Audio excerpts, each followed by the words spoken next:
ಈಗ ಆಹಾರ ಅನ್ನೋದು ಈ ಒಂದು ವಯಸ್ಸಲ್ಲಿ ಏನು ತಿಂದ್ರೂ ದೇಹ ಅದನ್ನು ತನ್ನ ತಾನು ಬೆಳೆಸ್ಕೊಳಕ್ಕೆ ಉಪಯೋಗಿಸ್ಕೊಳ್ಳೋದು. ಈಗ ಮಕ್ಕಳಿಗೆ, ಸಣ್ಣ ಮಕ್ಕಳಿಗೆ ನೀವು ಈ ಹೈ ಫ್ಯಾಟ್ ಇದ್ದಿದ್ದು ಕೊಟ್ಟರು ನಡೆಯುತ್ತೆ. ಯಾಕಂದರೆ ಅವರಿಗೆ ಬೆಳವಣಿಗೆ ಆಗ್ತಾ ಇರುತ್ತೆ, ದೇಹಕ್ಕೆ ಎನರ್ಜಿ ಬೇಕು, ಪ್ರೋಟೀನ್ ಬೇಕು, ಫ್ಯಾಟ್ ಬೇಕು, ಕೊಟ್ಟಿರೋದನ್ನೆಲ್ಲ ಅದು ಉಪಯೋಗಿಸ್ಕೊಳ್ಳುತ್ತೆ.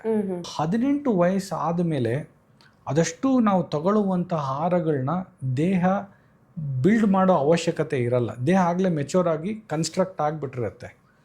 ಅಲ್ಲಿ ನಿಮಗೆ ಕೊಲೆಸ್ಟ್ರಾಲ್ ಅವಶ್ಯಕತೆ ಬರೋದಿಲ್ಲ 18-19 ವರ್ಷ ಆದಮೇಲೆ. ಆಗಿಂದ ನಾವು ಸರಿಯಾದ ಆಹಾರ ಪದಾರ್ಥಗಳನ್ನ ತಗೊಳ್ಳೋದು ಅತಿ ಮುಖ್ಯ ಆಗುತ್ತೆ.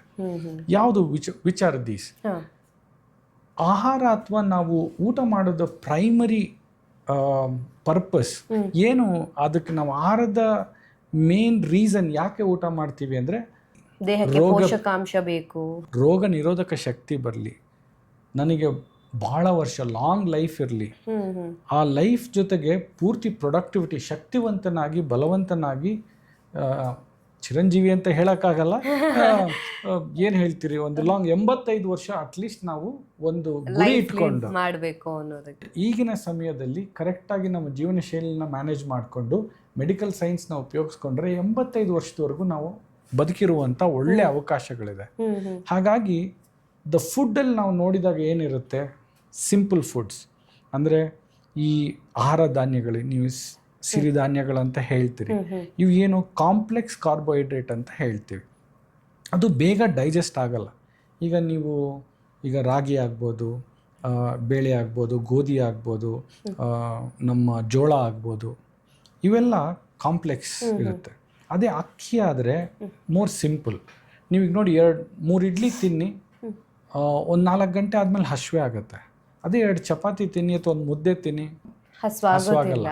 ಯಾಕಂದರೆ ಅದು ದೇಹದಲ್ಲಿ ಹೋದ್ಮೇಲೆ ಅದು ಪಚನ ಮಾಡ್ಕೊಳ್ಳೋಕ್ಕೆ ನಮ್ಮ ಅನ್ನನಾಳಕ್ಕೆ ಸಮಯ ಜಾಸ್ತಿ ಹಿಡಿಯುತ್ತೆ. ಆಗ ದೇಹದಲ್ಲಿ ಆ ಎನರ್ಜಿ ಮೆತ್ತಗೆ ಅಬ್ಸರ್ವ್ ಆಗೋದ್ರಿಂದ ಬ್ಲಡ್ ಶುಗರ್ ಜಾಸ್ತಿ ಆಗಲ್ಲ ಸಡನ್ನಾಗಿ, ನಮ್ಮ ಕೊಲೆಸ್ಟ್ರಾಲ್ ಜಾಸ್ತಿ ಆಗಲ್ಲ ಸಡನ್ನಾಗಿ, ಎವ್ರಿಥಿಂಗ್ ಬಿಕಮ್ ಸ್ಲೋ ಪ್ರೋಸೆಸ್. ಹಾಗೆ ಯಾವುದು ನಿಧಾನವಾಗಿ ಡೈಜೆಸ್ಟ್ ಆಗುತ್ತೋ ಅಂಥವನ್ನ ತಿಂದಾಗ, ಯಾವುದರಲ್ಲಿ ಆಹಾರದಲ್ಲಿ ನಿಮ್ಮ ಇನ್ಫ್ಲಮೇಷನ್ ಅನ್ನೋದು ಕಡಿಮೆ ಇರುತ್ತೆ. ಈಗ ಎನಿಮಲ್ ಬೇಸ್ಡ್ ಫುಡ್ ಅಂತ ಹೇಳಿದ್ರೆ ಅದರಲ್ಲಿ ಸ್ವಲ್ಪ ಇನ್ಫ್ಲಮೇಷನ್, ದೇಹ ಇನ್ನೊಂದು